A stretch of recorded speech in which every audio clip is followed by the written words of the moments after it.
किसी भी कंटेंट विषय का ऑब्जेक्टिव क्या है, यही महत्वपूर्ण है। आज देश के अंदर चल रहे राजनीतिक स्तर जो भी है, उसका ऑब्जेक्टिव क्या है? कुछ नहीं है। अपने अपने नेताओं को स्थापित करना, विचारों को स्थापित करना, जो आज के संदर्भ में है, कल भले ही हो ना हो।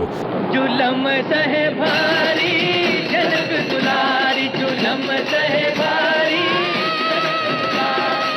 जनक दुलारी, राम की प्यारी मारी मारी जनक दुलारी, मारी मारी जनक दुलारी, जुलम सहे भारी। चलिए मुख्य कंटेंट पर चलते हैं। नमस्कार, आप देख रहे हैं YouTube पर दूसरा और दुरुस्त ऑब्जेक्टिव चैनल।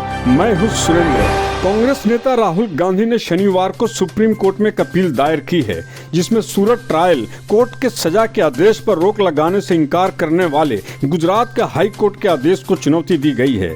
अब बात निकल कर ये आ रही है कि राहुल गांधी सुप्रीम कोर्ट में याचिका पर जल्द से जल्द सुनवाई की गुहार लगाएंगे।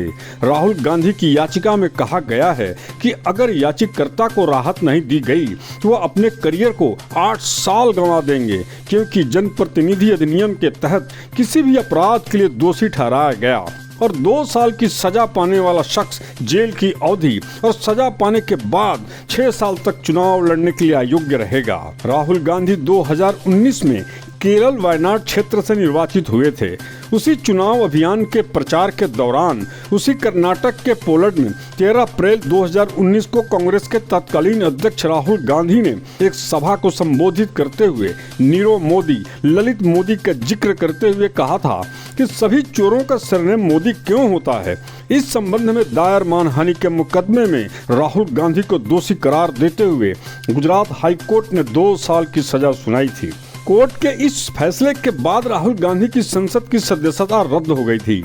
सुप्रीम कोर्ट में दी गई याचिका में क्या बोले राहुल?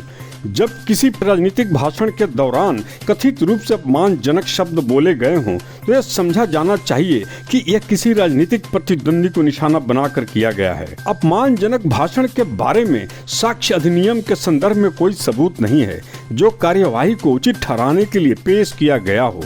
तीसरा, वह लोकसभा निर्वाचित क्षेत्र का प्रतिनिधित्व करते हैं और मानहानि के मामूली आधार पर उन्हें दोषी ठहराए जाने और अधिकतम सजा दिए जाने से निर्वाचन क्षेत्र के लोगों को लोकतांत्रिक शासन में भाग लेने से रोका गया है। शिकायतकर्ता ने कहा है ऐसा समूह जिसमें 13 करोड़ लोग शामिल हैं उसे बदनाम किया गया है, जबकि देश में मोदी उपनाम कई समुदायों के लोग उपयोग करते हैं जिनमें आम तौर पर कोई समानता नहीं होती है। जिन 3 लोगों का नाम भाषण में लिया गया है उन लोगों ने मुकदमा या शिकायत नहीं की है। ये टिप्पणी पूर्णेश मोदी को लेकर नहीं की गई थी, इसलिए उनके आरोप गलत हैं।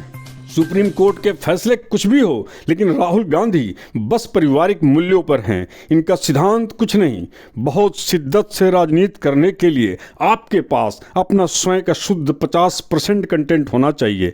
किसी भी विषय की जानकारी, उसका नॉलेज, ज्ञान बड़ी गहराई से आपके पास होनी चाहिए ताकि वह कोई भी मुद्दा आप शिद्दत से उठा सकेंगे।